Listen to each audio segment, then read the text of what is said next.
ஐயா, நம்ம வீட்ல இருக்கிற பெரியவங்க எல்லாம் சொல்லுவாங்க, கல்லடி பட்டாலும் கண்ணடி படக்கூடாதுன்னு சொல்லிட்டு.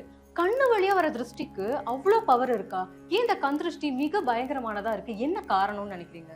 நம்ம கூட இருக்கிறவங்களே வச்சுக்கோங்களேன், அவங்க ஐயோ இவன் நல்லா வந்துட்டானே அப்படின்னு சொல்லிட்டாலே அது திருஷ்டியா மாறிடும். அப்படிப்பட்ட திருஷ்டி வந்தாலே சர்வமும் நாசம். திருஷ்டினாலே சர்வநாசம்னு சொன்னீங்க, அவ்வளோ பயங்கரமானது திருஷ்டி. ஆனா நமக்கு எல்லாம் பொதுவா தெரிஞ்சது கண் திருஷ்டி மட்டும்தான். இந்த திருஷ்டியில எவ்வளவு வகைகள் இருக்கு, அது என்னென்ன விஷயங்களை செய்யணும் கொஞ்சம் சொல்லுங்க ஐயா. பொதுவா திருஷ்டினாலே கண் திருஷ்டி மட்டும்தான் நினைக்கிறோம். ஆனா திருஷ்டின்னா அதில் நிறைய இருக்கு. அதாவது செயல் திருஷ்டி, கண் திருஷ்டி, ஏவல் திருஷ்டி, நம்ம வீட்டில் வளர்க்கிற பட்சியின் திருஷ்டி, அப்படி பல வகையானது இருக்கு. அது மட்டும் இல்லாம நம்ம கூட இருக்கிற நண்பர்களே படுற பொறாமை, வயிற்றெரிச்சல், கண்ணேறு, இதெல்லாம் கூட ஒரு திருஷ்டி தான்மா. இப்போ நான் மேலே சொன்ன திருஷ்டி மட்டும் இல்லை, பல்வேறு வகையான திருஷ்டிகள்.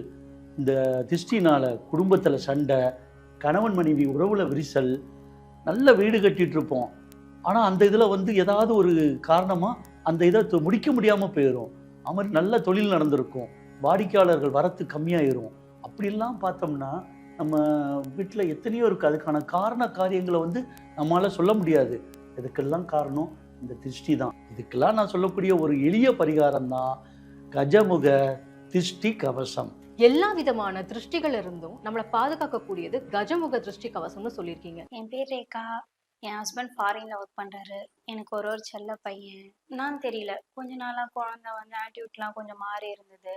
ஒரு மாதிரி மந்தமா இருந்தான். அதுக்கப்புறம் அம்மாவுக்கு ஃபோன் பண்ணி அழும்போது அம்மா சொன்னாங்க, ஒரு வேளை காத்து கருப்பு இல்ல கண்டிஸ்ட் என்ன இருக்கும், கஜமுக திருஷ்டி கவசம்னு ஒண்ணு சொன்னாங்க. நான் டிவியில பார்த்தம்மா, நீ அதை வாங்கி சுத்தி போடு, பையனுக்கு சரியாயிடும் சொன்னாங்க. அதனால நானும் வாங்கினேன். அந்த கவசத்துல 5 பரிகாரம் மூட்டை இருந்தது. 4 வெள்ளிக்கிழமை ஒரு அமாவாசைக்கு பையனுக்கும் எனக்கும் சுத்தி போட்டு நடுவாசல கொளுத்த சொன்னாங்க. நானும் அதே மாதிரி நடுவாசல நான் கொளுத்தேன். அதுல செல்வம் பொக்கிஷனும் இருந்தது. அவங்க வீட்டு வாசப்பில்ல கட்ட சொன்னாங்க. அதே மாதிரி நானும் கட்டி வச்சிருக்கேன். அப்புறம் யானை கண் பதிச்ச டாலர் இருந்துச்சு, நானும் அவனும் போட்டுக்கிட்டோம். இப்பதான் ரொம்ப சந்தோஷமா இருக்கு. என் பையன் பழையபடி மாறினது. என் பையன் மேல எந்த கண்டிஷ்டி இல்லாம இருக்கிறதுக்கு ஒரே காரணம் இந்த கஜமுக திருஷ்டி கவசம். இந்த கலியுகத்தில் ஒவ்வொருவர் வீட்டிலும் இந்த கஜமுக திருஷ்டி கவசம் இருந்தால் அவர்கள் வீட்டில் எந்தவித தீய சக்திகளும் துர்தேவதைகளும் அண்டவே அண்டாது. அத்தனையும் முறியடித்து அவர்கள் வீட்டில் சகல ஐஸ்வர்யத்தையும் சகல நலங்களையும் வளங்களையும் அள்ளித்தரக்கூடிய ஒரு அருமையான பொக்கிஷம்தான் கஜமுக திருஷ்டி கவசம்.